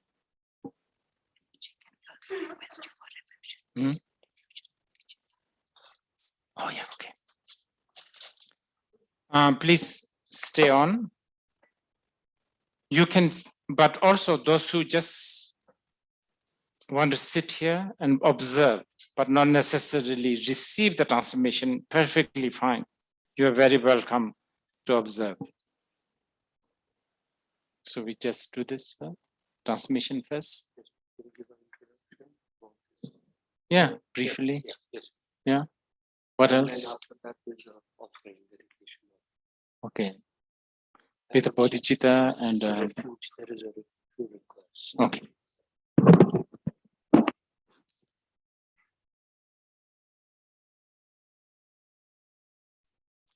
Okay, so this is a sur offering composed by Longchenpa. It's a kind of a smoke offering. Please, those who wish to do it, you can burn, I don't know, some vegetarian food or incense will do. These days, there's a ready-made incense.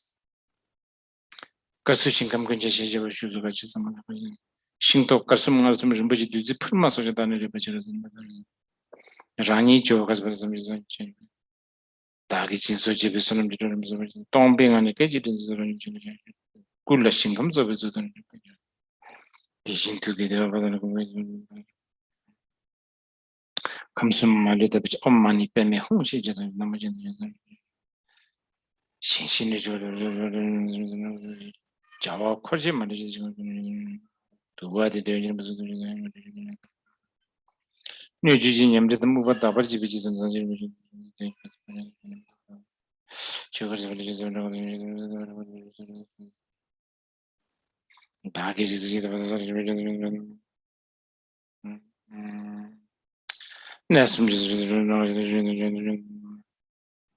Kuju Kule than Virgin Pardon no Jima Sahada Jingas Chicken Jump then the Shaja to be some covers and the Sunday tongues and use. I think you would do that. Papa Jim is Dagi Chanchis and between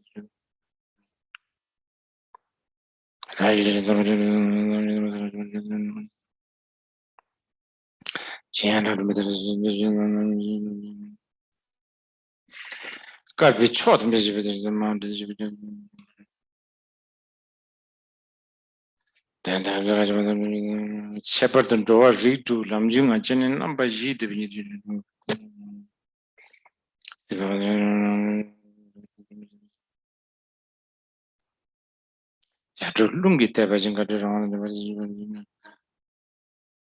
This has a part where you make offerings with the Bardo beings. So it may be good to do if you want. They're watching the Pema Yuelas. System to Rangjung to Jena Pembilke. Okay. If there's a request to offer refuge in the bodhicitta, I'm going to do this. Oh, again, the same thing. Those who wish to just sit here and observe, you are welcome. But I'm going to do this also thinking about the Bardo beings. You know, the Eskimo. I will give them also. This is a good thing. You can give the refuge and the bodhicitta. It will really make them, you know, they're floating there. telling them, hey, look, why don't you do some work? I have a job for you. You know, give them a sense of purpose. And the job is to awaken all sentient beings. This is the biggest job. So this is what we will do. Okay. So please fold your palms together and repeat after me. Sanje Chodang. Soji Sonamla. Chanchu Bardo. Dani Japsichi. Dagi Jinso. Jibi. Sonamji. Dola Pincher. Sanje Dubarsho. So what we are saying is taking refuge to the Buddha, Dhamma, and the Sangha, and we are generating that whatever we do, we will do this to enlighten, awaken all sentient beings. Okay, let's recite one more time.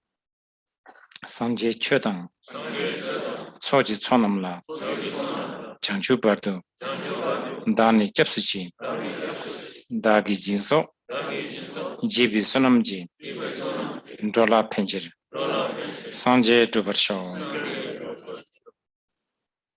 Okay, we will recite one more time, and at the end, please consider that you have taken the refuge and the bodhicitta. Sanje Chodang, Soji Sonamla, Changchu Bardo, Dani Japsuchi, Dagi Jinso, Jibi Sonamji, Dola Pencher, Sanje Dubarshaw. Okay, that's it. So with this, we are finished. We should thank all our staff here who has really worked hard.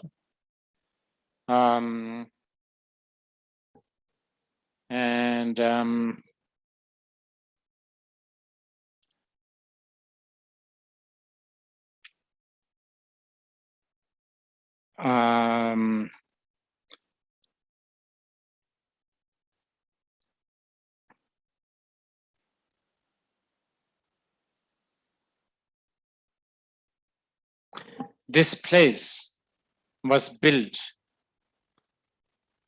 thinking of sort of preserving and propagation of the word, the wisdom in general, Indian wisdom, and especially, you know, teachings coming from places like Vikramalashila, Otentapuri, Nalanda,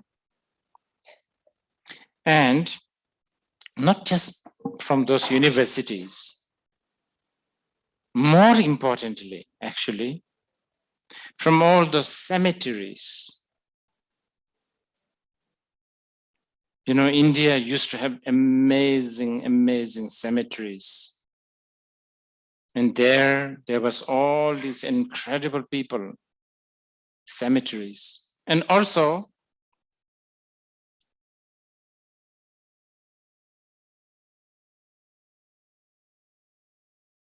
Indian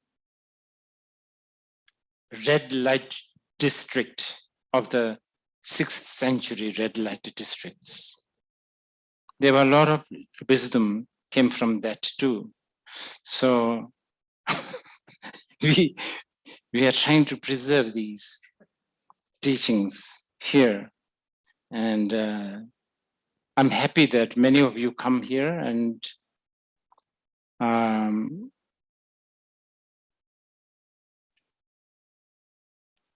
thank you for giving us a lot of support in many, many ways.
embroidery and all that.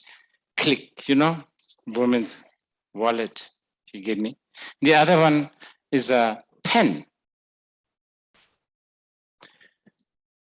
He gave me that. And he said, I did a lot of prayers. Don't give this to anyone. I have the wallet still with me. Every now and then I check whether it's still there. But the pen is inside this Manjushri. Because I thought the pen represent, wisdom, so on and so forth. Okay, so that's it. Thank you. Dedication? Isn't there some? Yeah.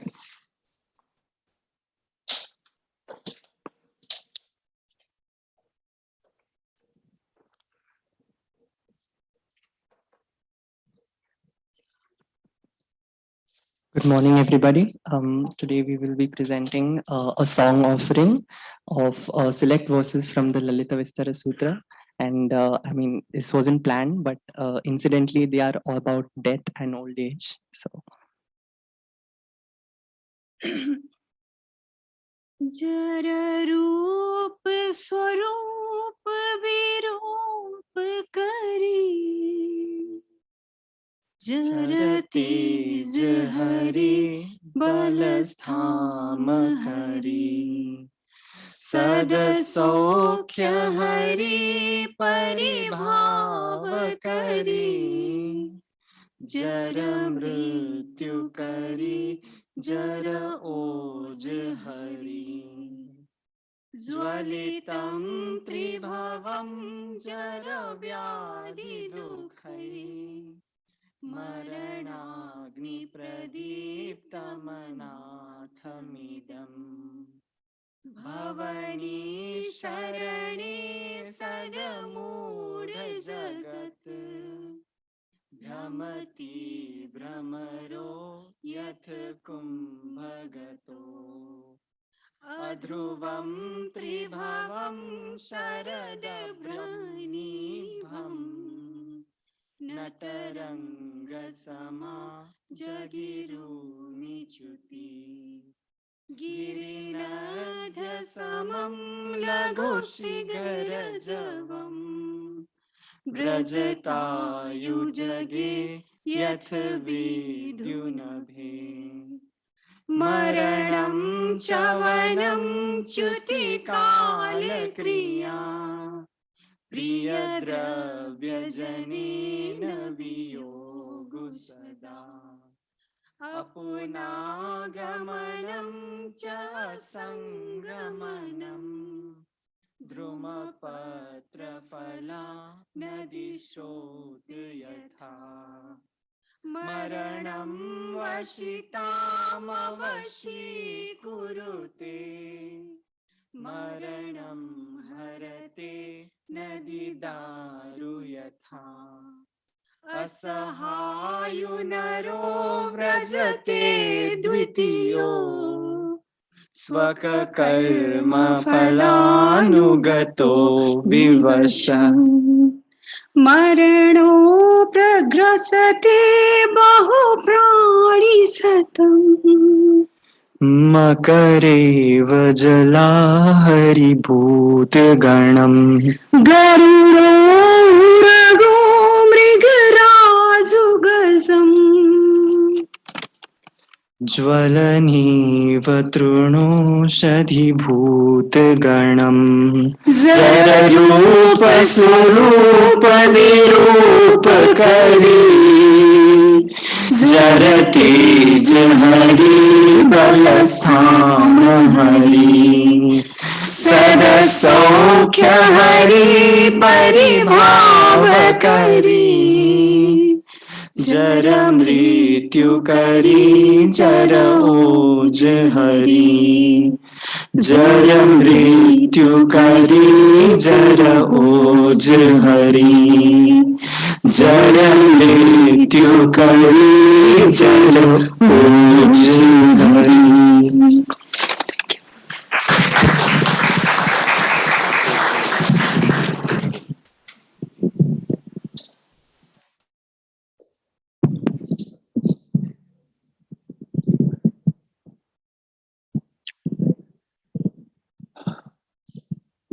On behalf of Deer Park and all the participants here, we would like to thank Rinpoche for giving us this opportunity to be with him and to hear this great wisdom of Bardo. This is for the first time that we have heard in Deer Park. And if I know, probably this is the second time that he's taught in India.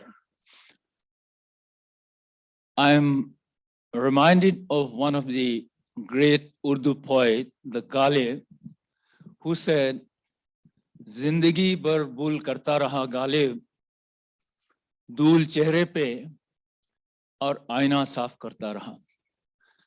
Roughly translating, saying that Ghalib, his name, the poet, who is saying, he kept on making a mistake throughout his life. The dust was on the face and he kept on rubbing the mirror.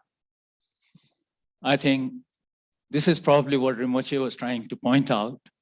Well, rub where the dust is, not where it is not. And it is also said, I think the Rinpoche put a lot of emphasis on the present moment. Well, I think it really appears that life really comes alive when one is in the present moment. Otherwise, it's just like being in the shadow.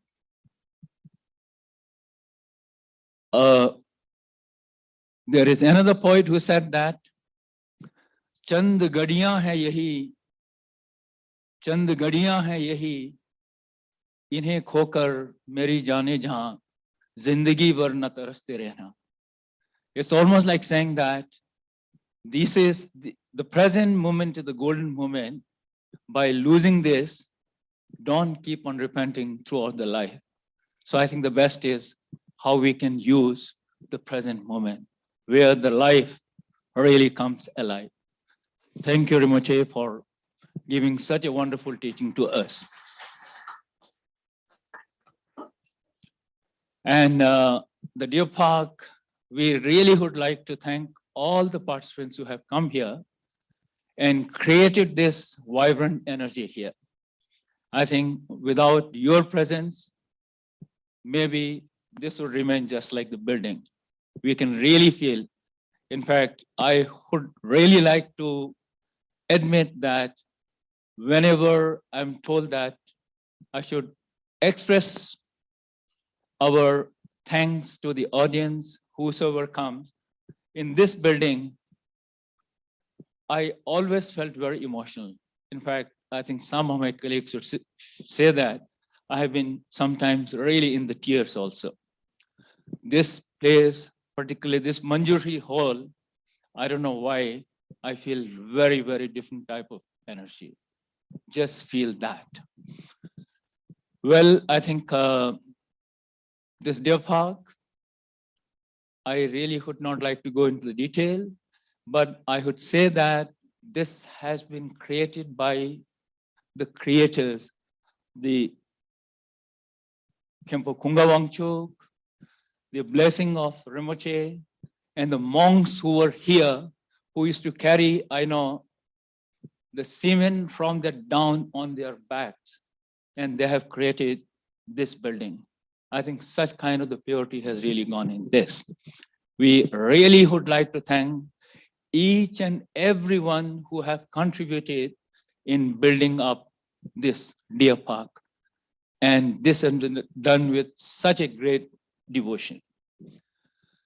I would like to thank wholeheartedly. When I say wholeheartedly, I really mean really wholeheartedly to our staff, I know who has been working very sincerely at all the times when the problems came up. I know Praveen receiving a message 2 o'clock. Well, there's a kind of spider inside the room. Can you come and remove that? Yeah, And Rajinder getting a message at 4 o'clock. Well, I'm not getting sleep. What do I do? So I asked Rajinder, what did you do? He said that I switched to the message and I slept for 2 hours very coolly. Well, I think that was really required. Well, I think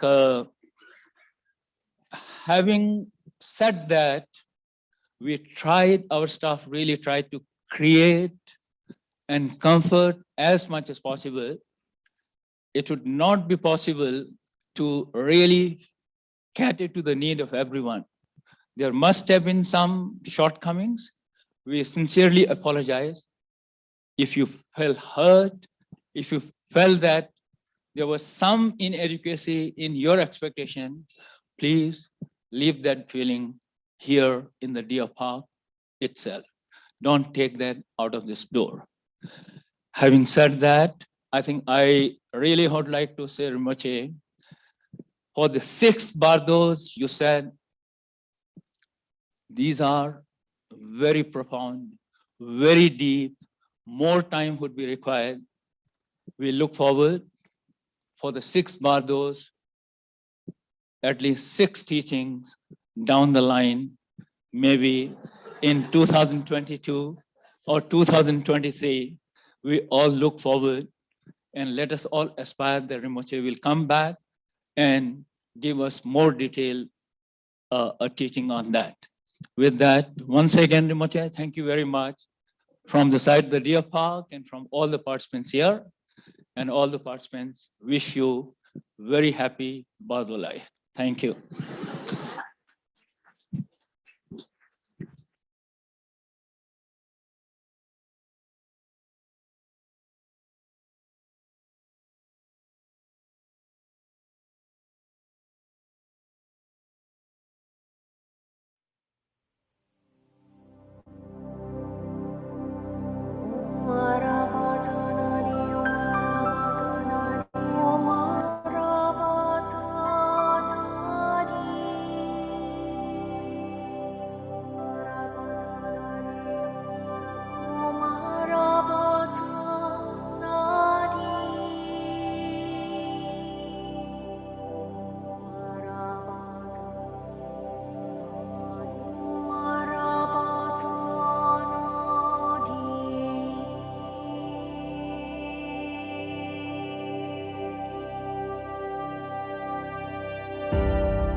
Swasti.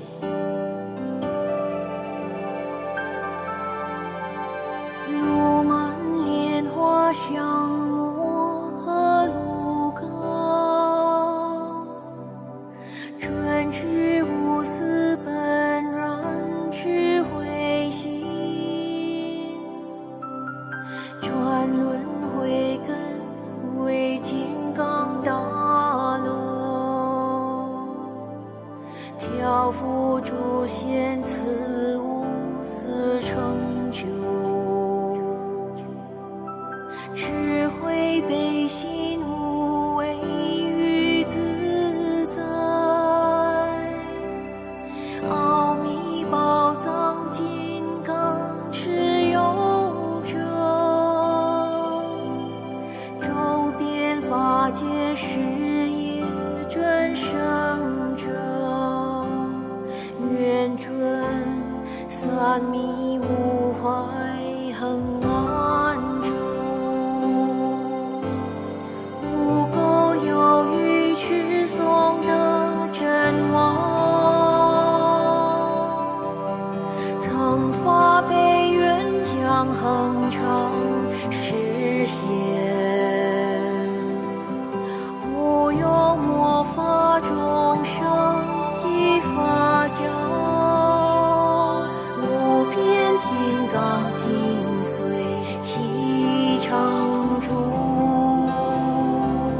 愿此虔诚祈愿至善终，无期而地温润而滋长，成